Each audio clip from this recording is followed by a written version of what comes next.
right. Greetings and welcome all of you to the first Wednesday talk put on by the Mill Valley Historical Society. It's my honor to be here just to welcome you.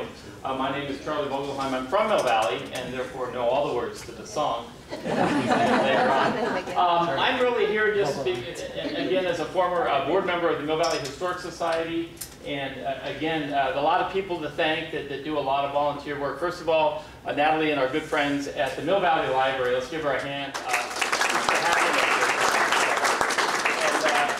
And she'll videotape this, and again, this and a number of the other talks are available on the Mill Valley Historic Society website, so be sure to take a look at that. I hope you've all gotten a chance to, or at least thought about joining. It's easy to do and certainly worthwhile.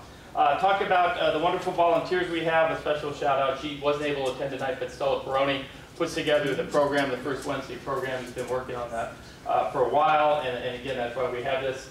I have an unfortunate, one of our great volunteers was Betty Gerke, and she passed away last month. And so if you knew her, you loved her. She was a wonderful person, very instrumental in developing and providing all of us the history of the Miwoks in the area, and wrote a number of books, and again, very well respected, and we were all just thrilled to know her. So Betty, again, you know, I look at her red list and I think of her on the meetings here anyway.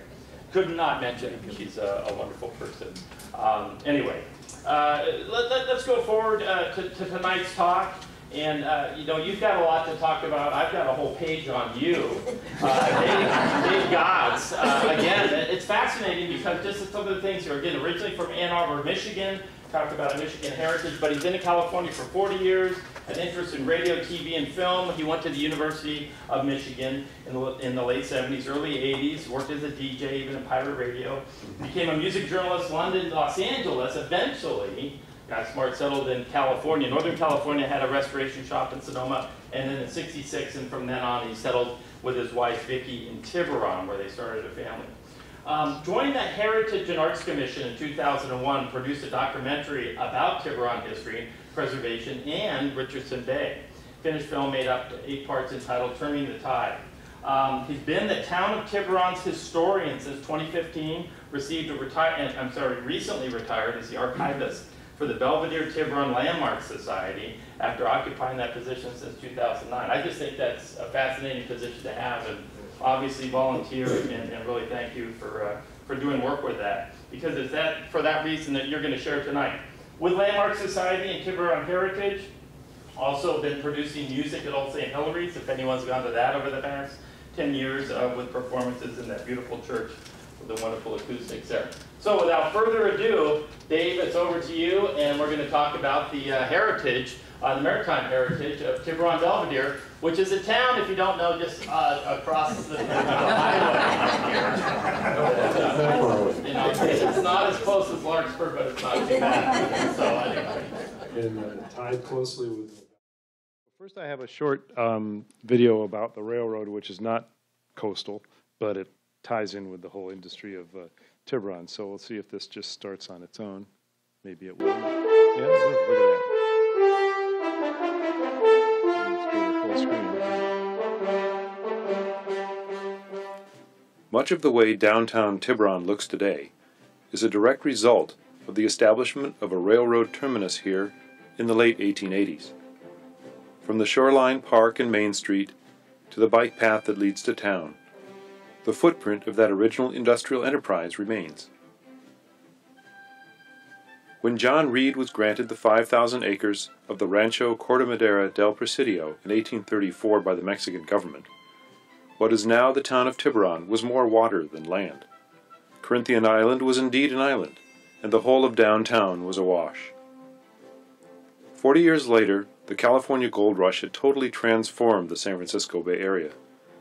Not only had the population exploded, but the silty runoff from the gold mining had begun filling up many of the shallow areas of the bay, including Tiburon.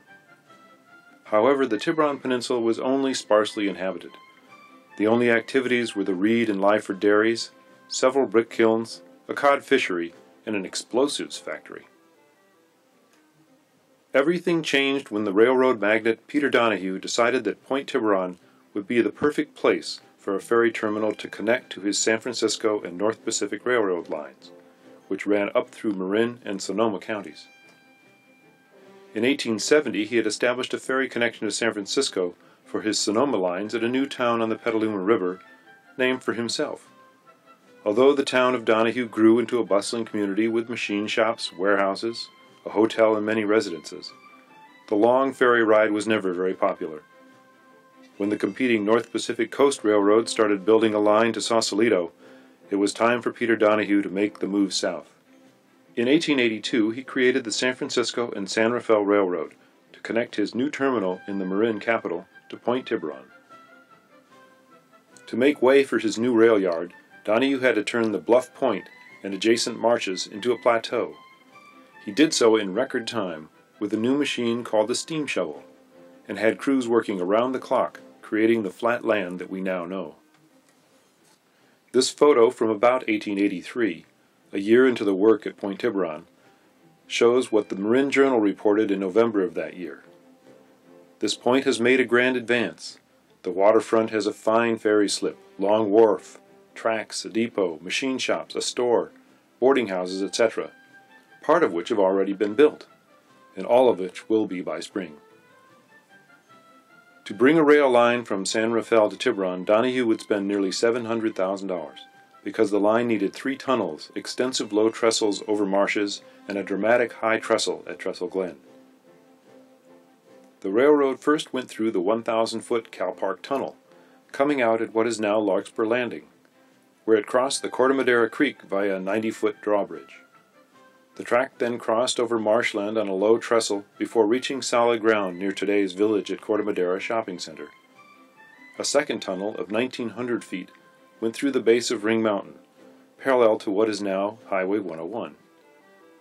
The rails emerged into daylight close to the site of Kol Shafar Synagogue before hooking east past the new Reed Station and along the pastures of the Big Reed Dairy Ranch, which is now where Bel Air School is. A final 600-foot tunnel came out above the site of today's Belvedere and launched onto a massive trestle, which crossed the marshlands which we now call Blackie's Pasture.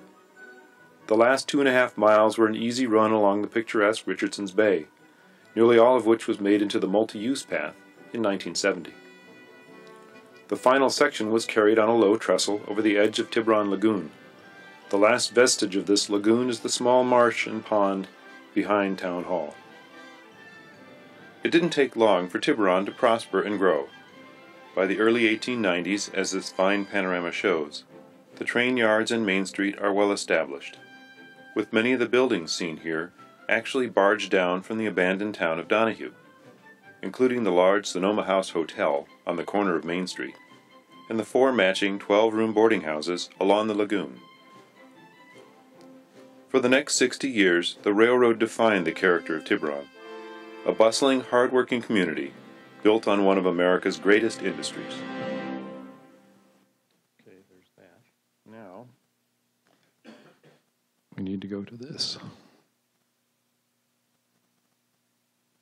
So anyway, most of these photographs do come from the Landmarks archives. There are from others, and as any archivist knows, there's a lot of photographs that are in more than one archive.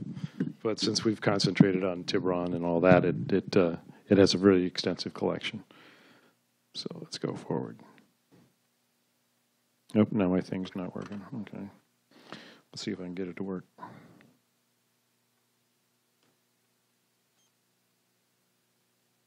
Come on, Betty. Oh well, I'll have to do it this way.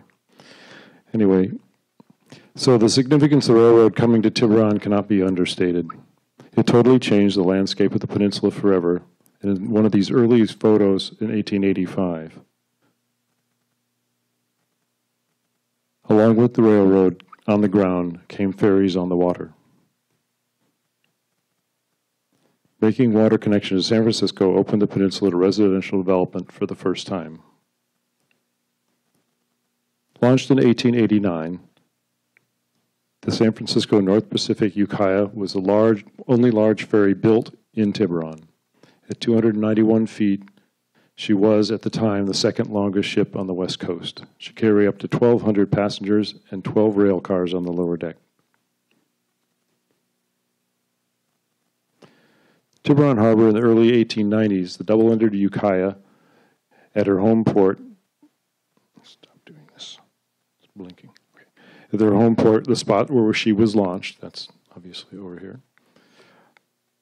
Two towers conceal the gallows frame wheels, which raised and lowered the dock apron depending on the tide to make it level for loading rolling stock. That's these guys right here.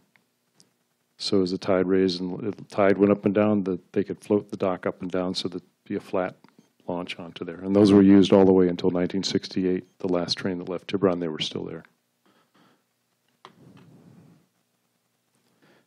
Passengers disembarked from the Ukiah at the far end of Tiburon Terminal.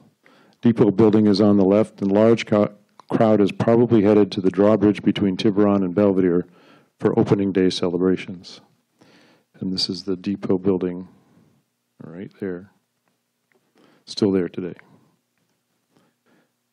Tiburon Depot building and wharf, about 1903, train number 3 from San Rafael to points north, awaiting for arriving passengers. Horse and buggies on the right are there to take travelers to the nearby Belvedere. In the background, you see the pilot house of the arriving ferry at the wharf. This detailed panorama from 1890 shows Tiburon waterfront only part of the expansive Tiburon San Francisco North Pacific Rail Yard. On the far left is the ferry Tiburon, behind it the James M. Donahue, an elegant side wheeler, pulling into the long dock, which is piled high with cut wood fuel for locomotives.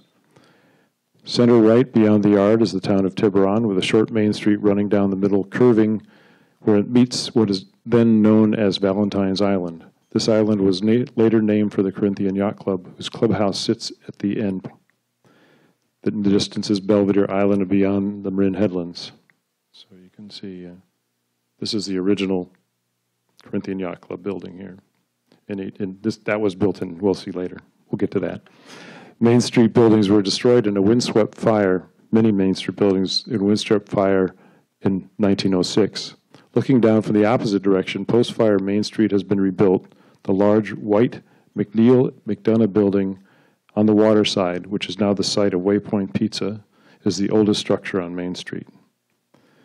This view of the harbor gives a good perspective on how the terminal was laid out. The Ukiah sits in the foreground. Point at these things. Here's the Ukiah. At the rail car loading dock, the James M. Donahue at the long dock in the center, right there. Because it's a side wheeler, it couldn't pull in, obviously, to the double-ender docks. And in the distance is the passenger rail cars lined up near the depot and passenger dock. In the distance are houses on Mar West, and as you see, we'll move forward. All these houses are still there. Slightly changed, but mostly the same in the same positions. And this is the car. This is the passenger shed. So that this would all the work, maintenance work, and the noise and the big noise of the yard was this way. And so they put obviously the depot and the unloading of passengers at the very far end, so to be more peaceful. That previous shot we saw when you were docking was in this dock right here, and they would unload and it would be covered. They could go into the rail there or straight across to the passenger shed and get right on trains going north. The James M. Donahue, named for Peter's son, was built in 1875. The stylish and finely appointed ship was the mainstay for travel to and from San Francisco to the town of Donahue on the Petaluma River. Peter Donahue himself brought guests and dignitaries to San Francisco aboard the ferry to open the new terminal in Tiburon on May 1st, 1884. Once the double-ended ferries came into service, she became less useful and was moored in Tiburon from 1916, slowly dismantled until she was sold in 1924. It's a shame. It's a beautiful ship. From the establishment of the ferry terminal at Tiburon until the arrival of the Ukiah in 1890, the ferry Tiburon, which was built in 1884, was the queen of San Francisco North Pacific ferries and remained in service until 1925. The Tiburon was among the first ferries to carry horseless carriages. This group of happy automobilists post as they head back to the city from an adventure in the North Bay. The sweeping two-part panorama shows the entire railroad yard in about 1922. In the foreground, you see freight cars and no passenger cars. This is because in 1907, numerous Northern California railroads, including the San Francisco North Pacific, merged to become the Northwestern Pacific. And by 1909, nearly all the passenger service from Marin to San Francisco was moved to Sausalito. Tiburon continued as a freight service and maintenance center. So you can see some things identified there. But one of the things I wanted to point out, this is the Tiburon Lagoon, and all the way until the late 1920s, this was a huge, this is San Rafael Island way back here, and the water went all the way up to the back of Main Street, all the way up to Beach Road, which is on the other side of Corinthian, of course. And it was, you know, it's just amazing that that's all filled now. It's all filled completely, and it mostly was filled in the late 20s, early 30s. We'll see more about that. Here's a good aerial where you see the fill starting to happen. This is 1928. And one of the things I want to show you about this is that much of the lagoon, what happened is that there's the drawbridge, which I've already mentioned, was right here. And that was the water that passed in and out of this lagoon and out into the San Francisco Bay. That was the only way in and out. And we'll talk about it a little later when we talk about the Corinthian Yacht Club. But they filled it up with rock in the late 20s intentionally to dry this up because they wanted the usable land, obviously. And this is in the midst of it. But this big kind of dark area is water because that was right where the vortex of the water coming through the bridge carved out a very deep area. So it took a long time to fill that particular area. Initially, they actually pumped silt from the harbors to clear the harbors over Main Street and over Beach Road to fill up all that area. So the now Belvedere Lagoon is sort of right about here. And this, of course, is all filled, all the shopping centers and so on. But one of the main things here, Tiburon Boulevard has not yet been completed. Tiburon Boulevard, or Tiburon Highway, was a state highway starting in 1919. It ended here at the Hillerita Dairy, which is the southernmost dairy of the Reed family dairies. Eventually, about 2 years after this, they cut through here and came down here, and that's where Tiburon Boulevard goes today. But before that, you had to go San Rafael Ave, all the way down through Belvedere, down Beach Road, over the beach, over the drawbridge to get to Tiburon. Although there was something called Tiburon Boulevard, which is, we now know, Paradise Drive, which was built in 1899 with prison labor from San Quentin. So that's how old Paradise Drive is. It was actually Tiburon Boulevard until they extended the road in. After more than 30 years of service, including heavy work hauling for military during World War I, Ukiah went to the Oakland shipyard to be rebuilt and renamed as the Eureka. There's the Eureka. The Eureka could accommodate 2,500 passengers, could carry as many as 120 automobiles when the main deck chairs were removed, as well as 1,500 passengers on the upper decks.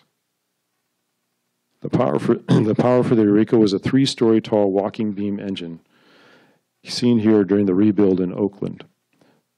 Oil was burned in the boilers to produce steam, which drove a 65-inch piston through a 12-foot stroke, producing 1,700 horsepower. Perched atop the engine, sticking out of the top deck, the walking beam changed the up and down piston action to rotary motion, connecting to the 2 paddle wheels that were 27 feet wide, making 24 revolutions per minute. So this is it. And this is a really great little bit here. Large ferry boats, such as the Eureka, are steam-powered using an unusual mechanism called a walking beam. Located on top, the walking beam seesaws, driving the large paddle wheels on the side. Pretty rare piece of footage. Then it just happened to be the Eureka. Tiburon waterfront from Corinthian Island in 1927 shows the newly built automobile ferries at their landing. Three diesel ferries were built in the late 20s, and you see 2 of them there. They were going to be car ferries. That's one of the impetus for continuing Tiburon Boulevard into the way it is now, was to be able to bring cars straight in to go on car ferries, but they never succeeded very well. And only 10 years later, the bridge was built, so that was that. But all 3 of these ferries were sold to Seattle. And they operated to the Seattle Islands all during the 50s and 60s. All right, and what else we have here? On the left of Main Street is the McNeil. This is the back of the McNeil McDonough building. And this building, if you go back, that's exactly the same as it is today. That building has been there forever. And here's the palm tree, just been planted. If you go downtown Tiburon, there's the little palm tree. Every NWP yard had a palm tree. This one wasn't planted until the 20s, though, but it's still there. And this silver tank, which we don't see earlier, is actually diesel for these guys, and actually a Marin. And the Marin, which is this little ferry here, operated between Tiburon, Belvedere, and Sausalito to bring passengers to the ferries in Sausalito. And it ran back and forth from 1912 to 1934 until they replaced it with Greyhound buses. And so here we got next. And this is the Belvedere dock for the Marin ferry. It was out near the tip of Belvedere. And again, you can see here's Beach Road. We'll be visiting that shortly. And this is the Hillary to Derry over here. So you see Tiburon Boulevard hasn't been cut yet.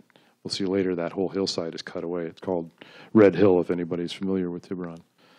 And the ferries ended service February 28, 1941. Eureka made its last run from Marin to San Francisco. It's the front page from one of the Chronicle or the Call. The Eureka was donated by the railroad to the state of California for preservation in 1958. It's been on display at the San Francisco Maritime Historical Park since then, and the major restoration was done in 1994.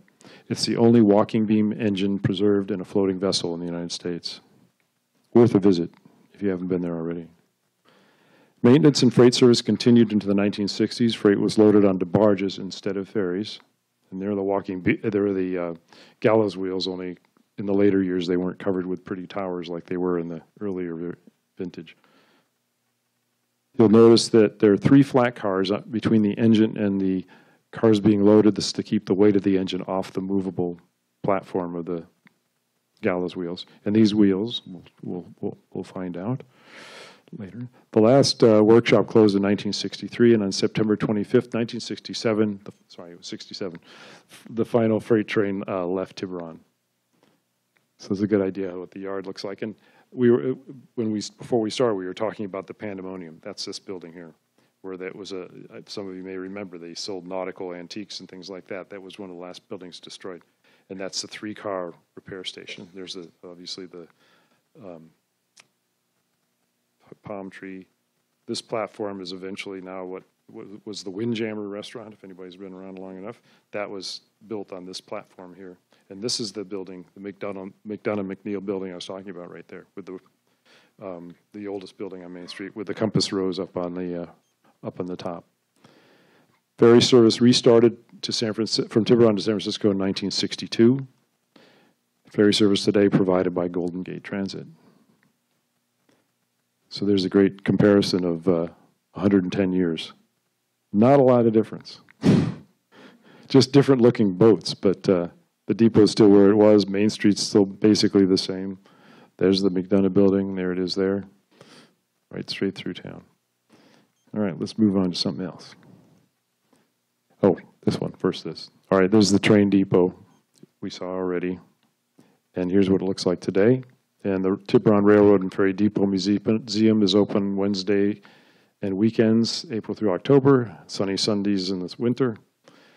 And it's a beautiful building. If you've never been into the museum, it's well worth the trip. The coolest thing is there's a HO scale model of 1909 Tiburon Yard with operating little HO scale trains, and many of the boats have been rebuilt to scale. It's basically the whole downstairs is that beautiful. It's really a cool place.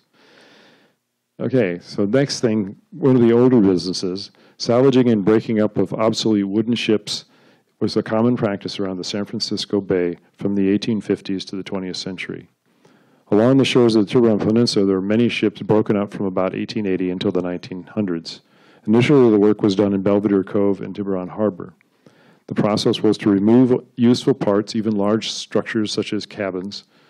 The ship was then beached and set on fire. At low tide, scrap metals such as brass and copper were collected from the beach. So if you've been to Tiburon, you know that the tide, when the tide is out, this is pretty shallow here, and same with Beach Road, so they could shove it up there, burn it. And this happened all over Alameda, anywhere there was shallow water. And some of these were military ships, come down from Mare Island, they just scrap them here. This is obviously some sort of military sailboat from who knows how old.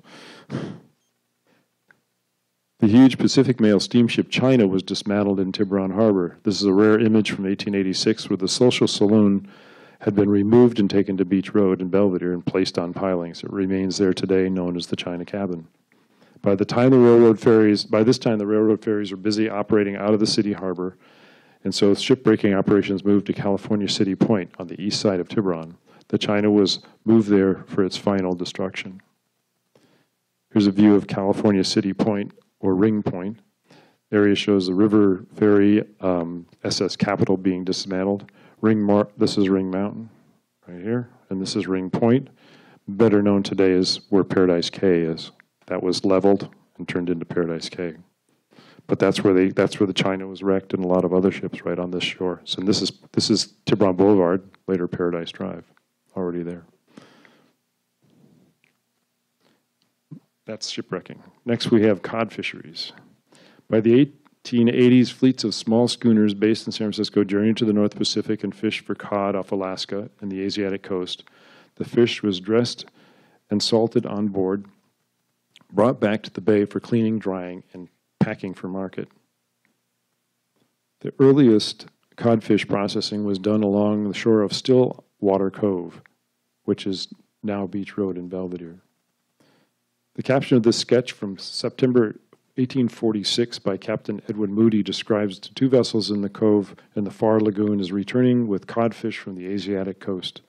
The activity described as crews of both vessels engaged in curing their fish on the beach of Still Island. The Tamaranda on the right was owned by Matthew Turner, who is credited with discovering the commercial value of codfish found in the North Pacific, who's also better known as a successful shipbuilder. In 1864, the voyage of these ships expressly outfitting for cod fishery. This is the very first trip. So the thing in the lump in the middle would be Corinthian Island. And this is where the drawbridge was for years over here. So this is that's Beach Road. It's not exactly, and this is probably Elephant Rock.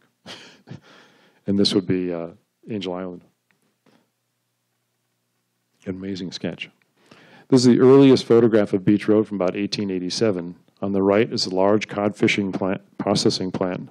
Partially obscured by sailboat is the social saloon from the paddle steamer China.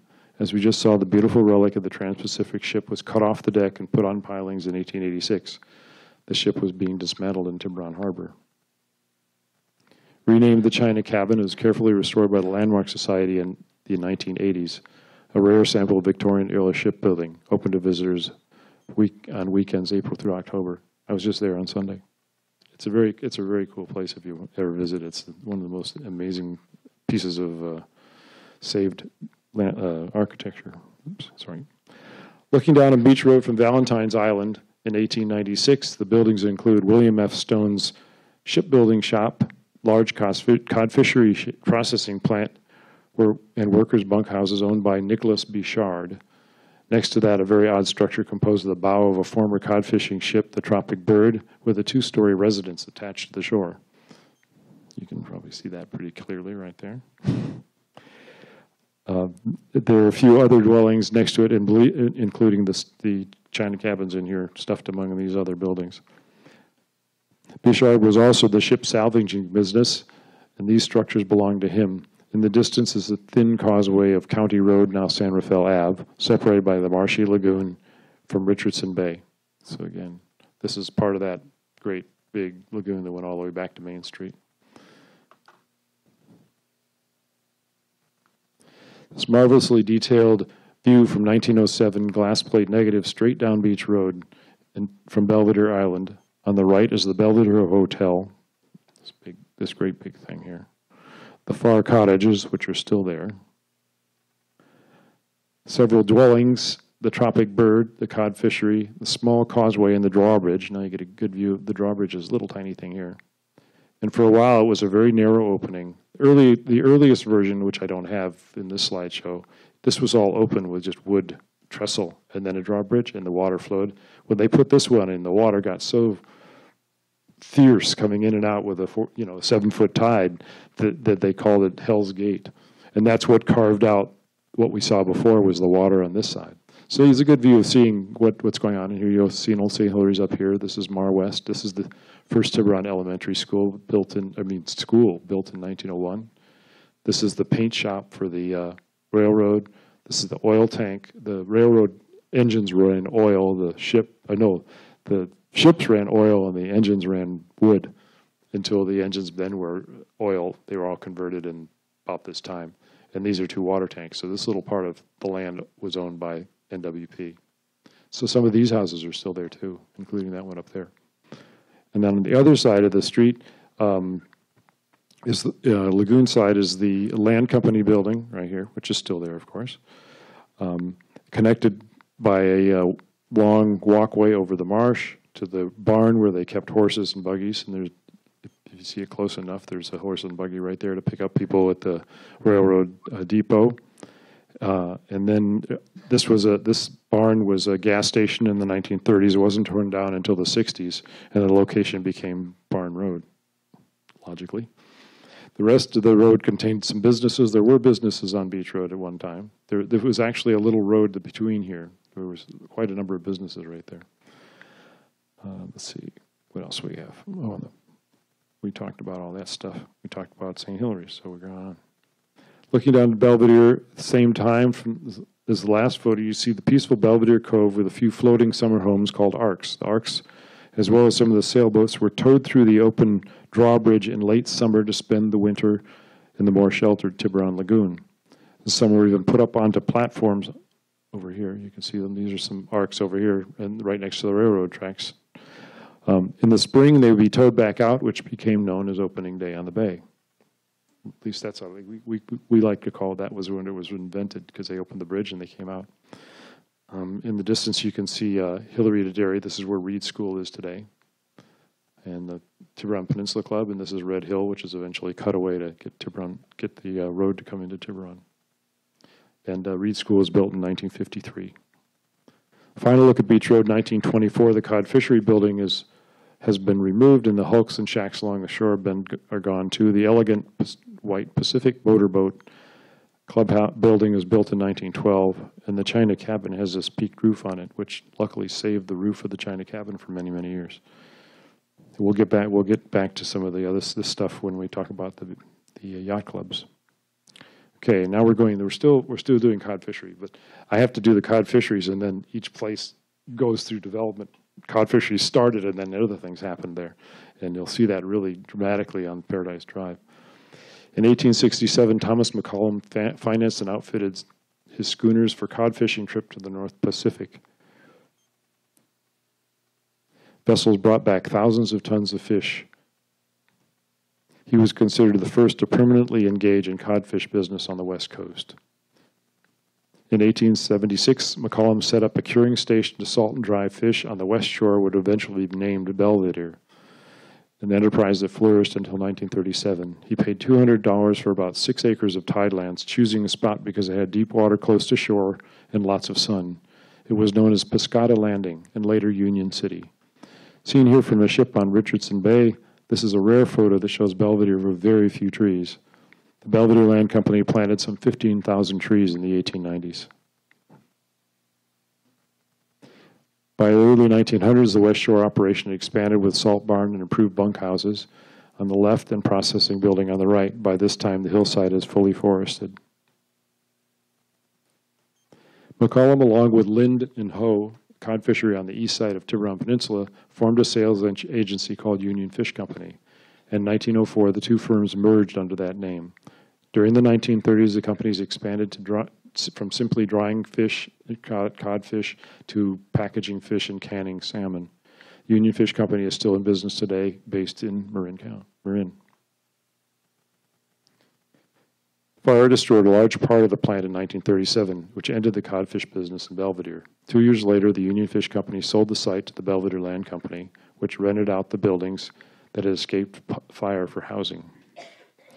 The first renters in about 1941 were the sculptor David Lemon and his wife, painter Jerry O'Day. They were soon joined by several other artists, creating a well-known bohemian colony along the shore. David Lemon in about 1962, heading out from his home, which was named Pescata Gallery, a nod to the old cod fishery. The buildings were raised in the 1960s, making way for dredging and filling the shore, which became West Shore Road, the enclave of beautiful houses now. All right, now this is the long one. Lind and Ho Company bought 12 acres of tidelands that had water close to the shore on the east side of Tiburon in 1877 and 50 acres of adjacent land from Benjamin Lyford in 1882. The company operated the same fashion the McCollum plant on the west shore of Belvedere, receiving codfish from Alaska, drying and processing it. When the two companies merged, the Union Fish Company operations were consolidated to the Belvedere shore. Linden Ho property and tidelands were sold to the U.S. government for $80,000 in 1904. The Navy immediately began construction of the coaling station for the Pacific Fleet. Seen here in 1907, the cod fishery buildings are being removed. The Secretary of Navy reported in 1908 that the wharf, trestle, coal hoisting towers, power plant, cable railway, and open storage bunkers were now in operation. Storage capacity at the time was 20,000 tons.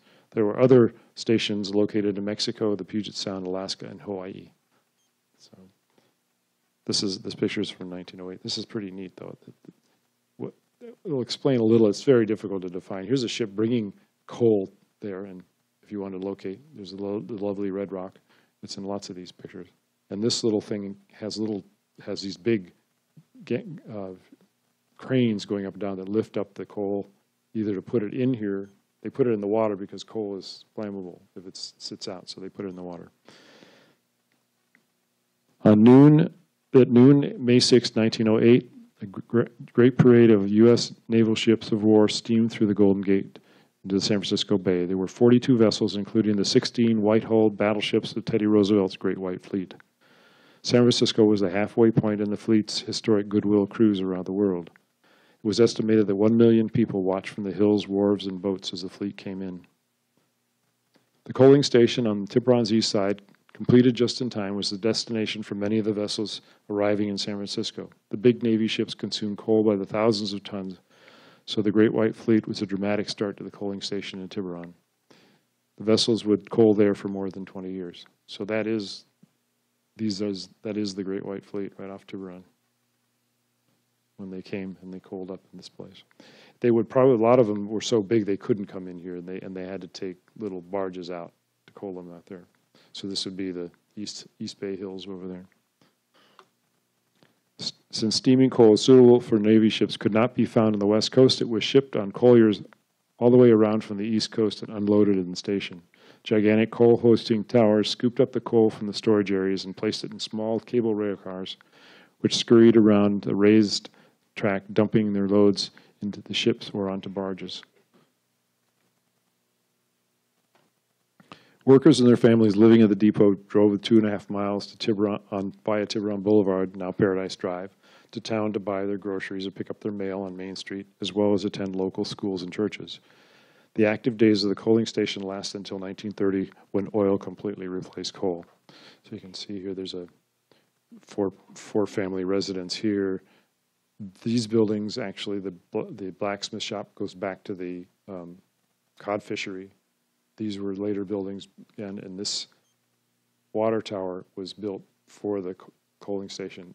And we'll see as we go forward, most of that's all still there, amazingly.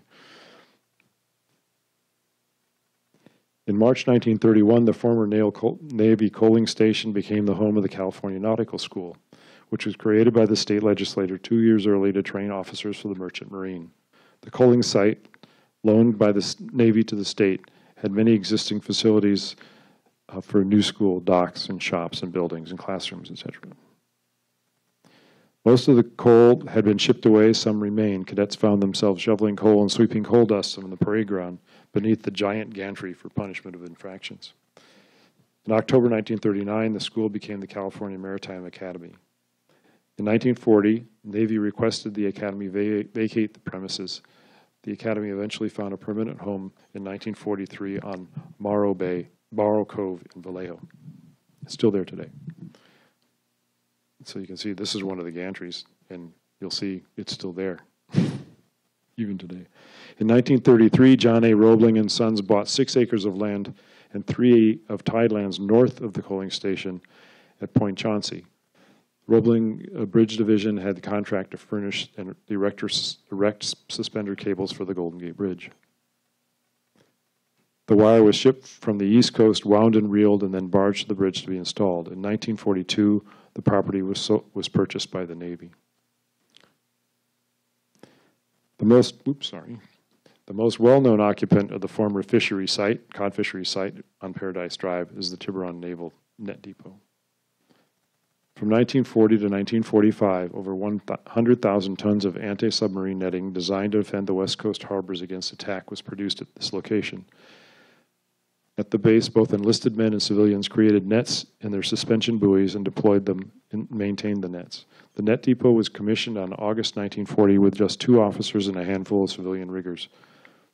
But this photo in 1942 shows that some of the equipment left over from the coaling station was used to get the net operation underway.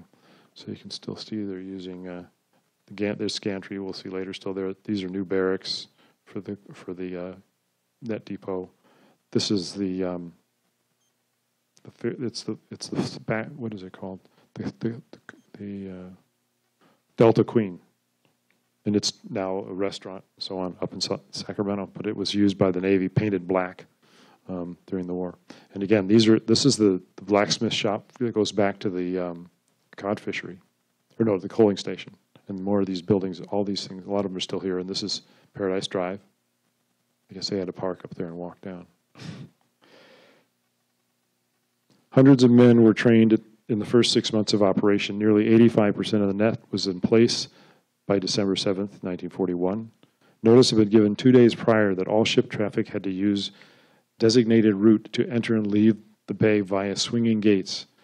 7 miles of netting stretched from Sausalito across the San Francisco Bay. This undated aerial gives a great view of the nets in place. So you can see that they had these things here, both sides, there and there, and they would actually open up the net and then close it again. And so it's a pretty big operation. This view from 1942 gives a great look at the net depot on the east side of Tiburon. So again, just to go backwards, this is Ring Point. This is where they were wrecking the ships, Ring Mountain. And this was later leveled to become Paradise Cay. This is the Roebling plant right here. This is called Point Chancery, still is. And they had special tenders that we'll see shortly. And they were still using the gantries from the coaling station all through this time. Massive concrete pad was poured over what was the coal storage area for hand assembly of the anti-submarine nets. Specialized net tenders were used to drag the nets off the assembly deck into the water and maneuver the nets into place. Here lie small anti-torpedo nets. These are smaller. Nets were built at the depot and shipped out and installed in other ports around the Pacific. So you can see here are the buoys, which are just big, giant steel balls that would float on the surface. And this is a movie theater. There's the tower. There's a new office building, which is used later for other things. And later on, you'll see there's just so much naval operation in San Francisco during the war. It was amazing. So this is the Roebling site, was used to assemble the smaller nets for anti-torpedo. During the war years, San Francisco Bay was one big naval base. That's just, look at all those ships. So this is the Roebling building down here. But just all kinds of stuff going on out here. I love these pictures. Blimp.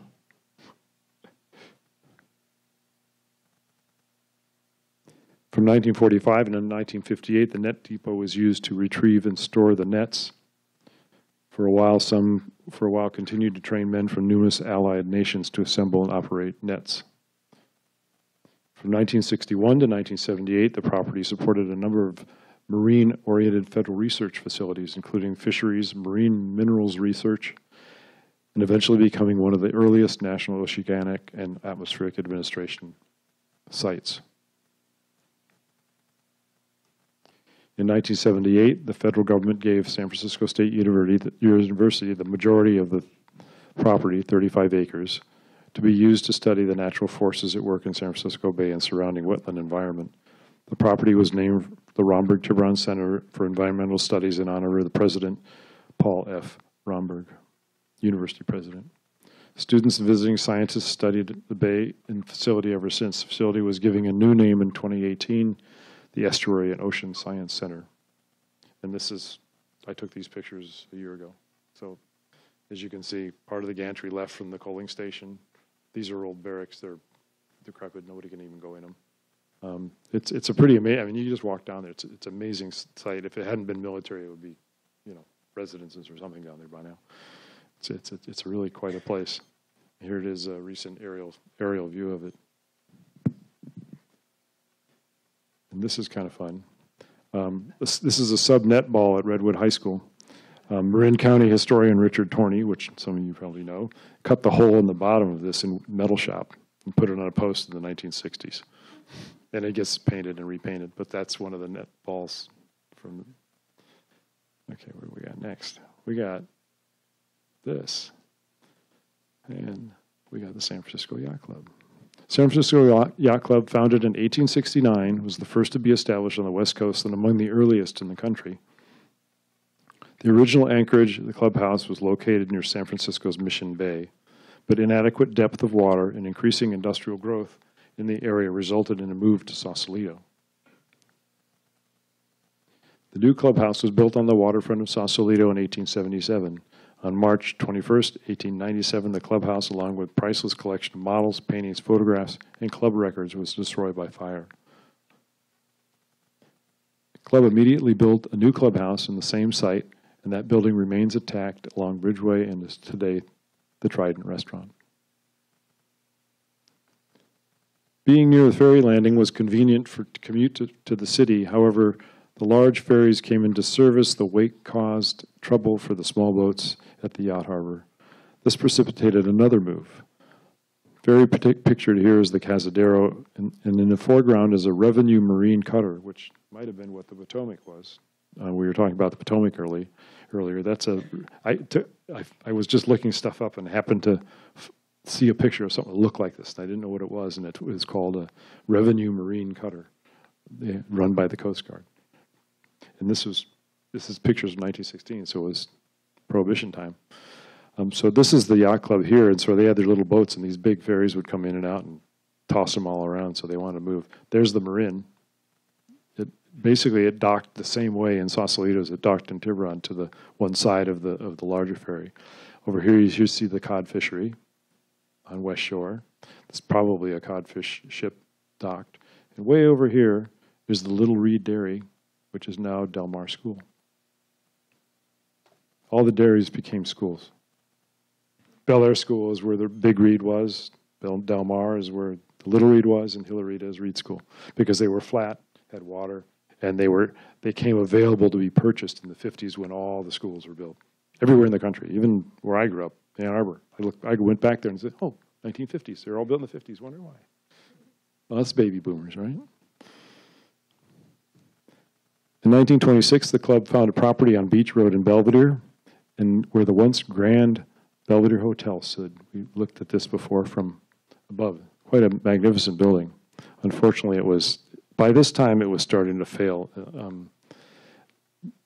I postulate that originally it was a big hotel. It was opened in 1899, and people would have their visitors, Belvedere people would have their visitors stay there, but then they eventually expanded their houses, and they didn't need a hotel anymore, and it slowly just went downhill. But must have been quite the grand place. This is an interesting building next to it. It's called the Cove. Now it was later called the Cove House, but it was built by a physician, and it's just being finished here. But it's a separate property from there, and then we'll see later about what happened to that. So they bought the property, and basically the thing was falling apart, and so they eventually moved over to Tiburon, and they rented the Pacific Motor Boat Club, which we saw earlier. This guy here down the shore, from 27 until 34, when the new clubhouse was built on the site. This is a good view back at Beach Road this is from Corinthian Island. This is the Pacific Motorboat Club. This is the China cabin right there. These are the Far cottages, all still there. They were actually discovered recently, built as overflow for the hotel. The land company built those in about 1901. And there are ads for the Belvedere Hotel saying new cottages next door. So that's where they started. And then, of course, this. And probably snow on Mount Tam. I mean, often we'll find a lot of photos of Beach Road with this, because that's when they got their cameras out. Look, there's snow on Mount Tam. Take a picture. So it's great, because now we have the pictures, thanks to the snow. Viewed from Upper Beach Road, looking down, the Belvedere Hotel is gone, and the lot is ready for the new clubhouse to be constructed. So you can see it's right here, but the Cove House is right there, still there. The Payne family owned that building. New clubhouse shortly after opening. I always like to have pictures that have Old St. Hilary's in it. Another view of the clubhouse shows the beginnings of the lagoon development, with Peninsula Road just being formed from fill. In the distance, you can see the cut on the side of Red Hill. There it is, to let Tiburon Boulevard come into town. The white building in the distance is the laundry belonging to the Coatani family that was originally over here at the end of Beach Road. And the land company wanted to build apartments, and so they moved it over here. And that's still the home of Vogue Cleaners. If you've ever been to Tiburon, that's still there. The Coatani family sold it to the Vogue family, who I think were originally from Mill Valley. That was their extension into Tiburon. By the mid-50s, it's the Rose family is the name. By the mid-1950s, it became clear that the club needed a protected harbor for the ever-increasing number of boats belonging to members. Between 1956 and 59, the area in front of the club was dredged, and a total of 175 berths were created behind a substantial breakwater.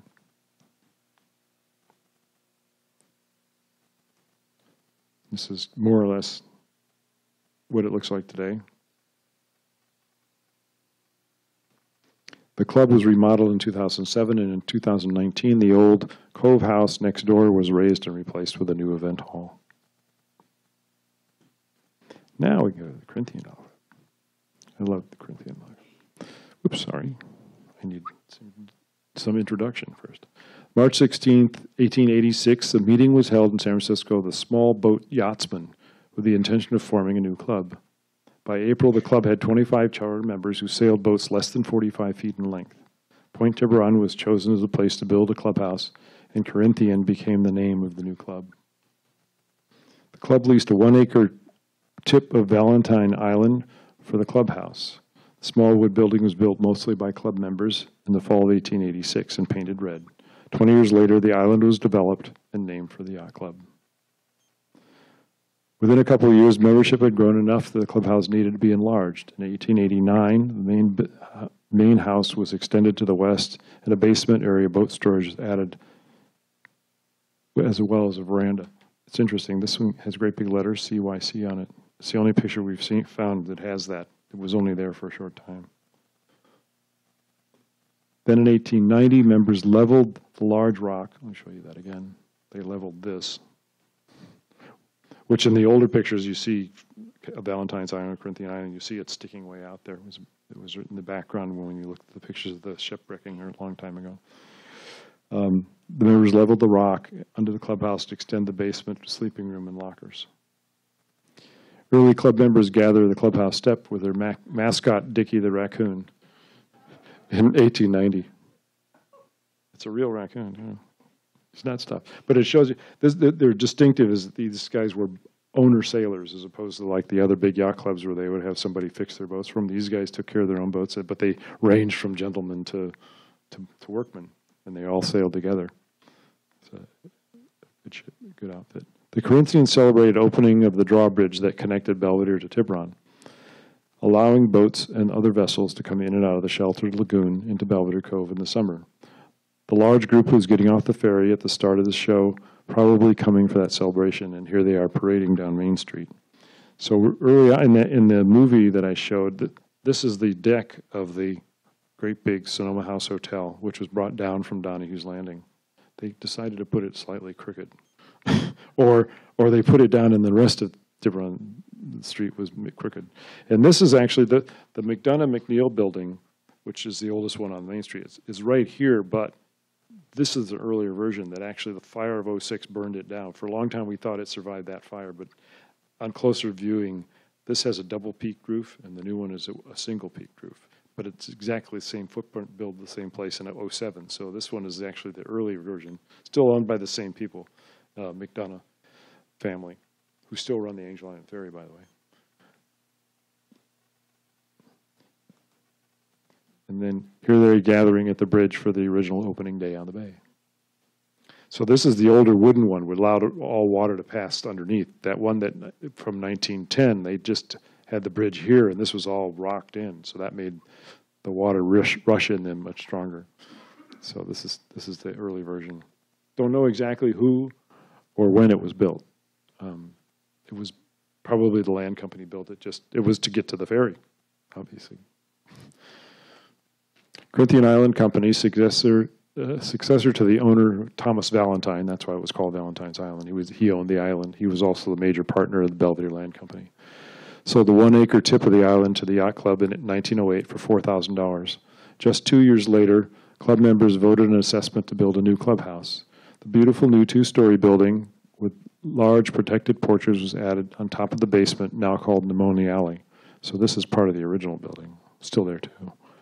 The bright white building was opened on July 4th, 1912. Here's their party. So you see here's Main Street in the background. Tiburon School up on the hill just below Old St. Hilary's. I love this picture. They caught the person halfway in the water.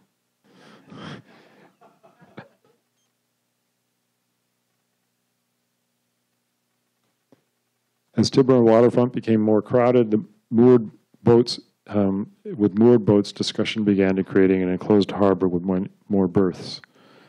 Just like the neighboring San Francisco Yacht Club had done nearly at the same time, the club created an 84-berth harbor and parking lot along the edge of Corinthian Island, completed in 1960. The interesting thing here is, see this house, you know Sam's. This is Sam Vella. He owned that house. And he also, if you don't know the story about Tidelands, there's not enough time to talk about Tidelands, but he owned this Tideland over here by his restaurant. And the yacht club owned this one. No, it was vice versa. The yacht club owned this one. He owned this one, and the yacht club owned this one. So they swapped. So they could build the yacht, and then this house was pushed back behind the brick building, which is at the end of Main Street. It's a bank building. So you'll see in the later pictures that house is there. And this is interesting. This is still being filled. Obviously, this is where the Tiburon lodges hadn't been filled yet, and the town hall and library, they're all down here. But this is how they filled. If somebody's doing construction, digging out, the dump trucks would come and just dump, and then they'd level it. So there's a number of pictures of these piles of dirt ready to be leveled for fill. And so this is after the Boardwalk Shopping Center has been finished. There's Beach Road over here, and the lagoon development is almost finished. It's 1955, and this is the old dock they built to load cars, and you can see it. It's kind of old. It was there for a long time. People used to use it as a fishing pier, but it lasted a long time. And then that photo of the yard. This is where the. Oops, sorry. Let me go back.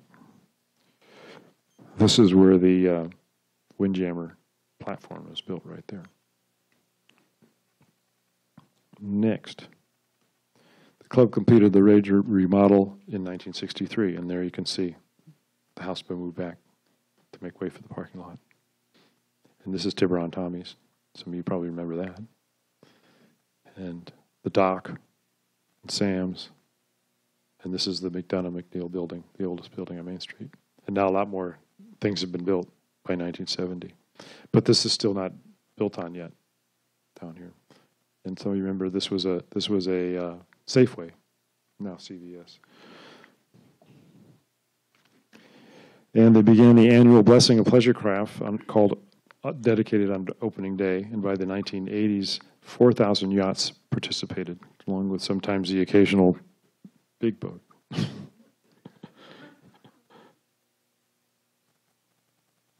In 2011, the club celebrated their 125th anniversary, and the following year, the 100th anniversary of the White Clubhouse. Now we have, this was a friend of mine, it takes aerials. He took a picture of the wooden boat show that they had in their harbor in 2023. Changed a lot. Okay, next, Tiburon Yacht Club. Tiburon Yacht Club is the newest club in Tiburon Peninsula, located on the east side of Paradise Cay development. The club had its beginning in 1965, about 10 years after the dredging and construction of Paradise Cay had started. A group of yachtsmen and women formed the Paradise Yacht Club. The organization renamed Paradise Harbor Yacht Club and incorporated in 1967. So we'll see that this is where their clubhouse was originally, down here. And this is very early Paradise Cay, obviously. Nothing been built yet, but they already have their harbor here at this end. And this is Paradise Drive, going along here. The yacht club set up its headquarters and held its first meetings in an old wooden barge left run aground by the northwest corner of the quay after work was completed on the harbor, leased from the Pullman Company, the developers of Paradise Cay. Alterations and additions were made to the structure with all the work done by members, resulting in a pleasant clubhouse. And you see TYC. I live in Paradise Drive, and when I first moved there, this was still there. That's why I like all this stuff about Paradise Drive. I look at it out my window all the time, and they're just going, that was there, and that was there. This aerial view shows the yacht club harbor north of the quay, and the original clubhouse in the corner. On May 17, 1980, the membership changed the name to the Tiburon Yacht Club. So there again, so you see this is the clubhouse way down here. And then, I love this shot. Nothing much there.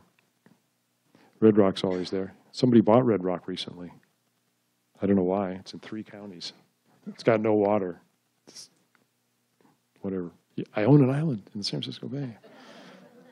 With development of Paradise Cay's north spit underway, the old clubhouse was demolished to make way for new townhouses, which are kind of, you can't really tell, but this is where the clubhouse is over here somewhere.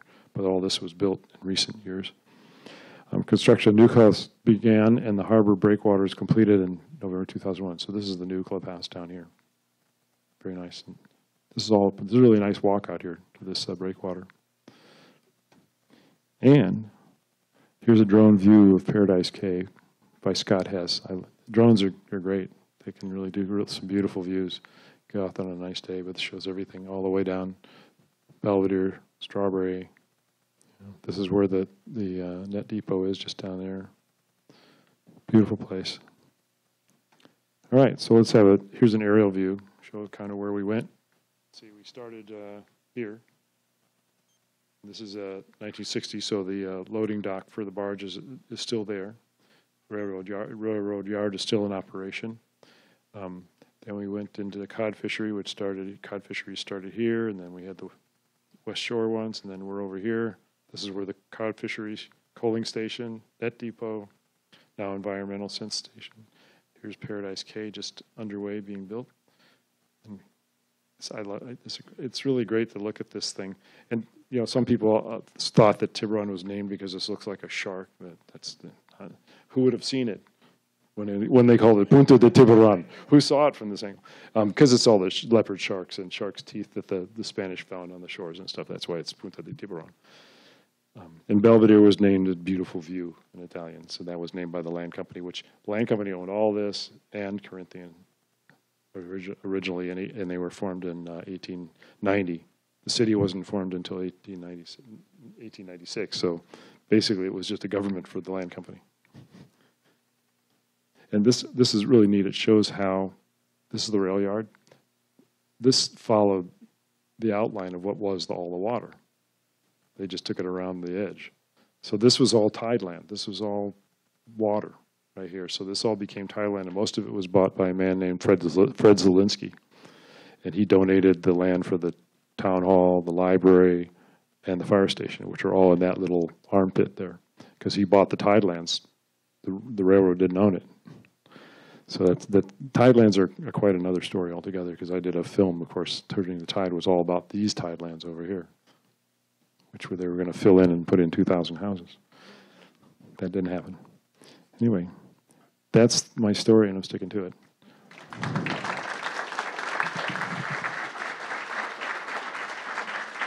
Under an hour. Yeah.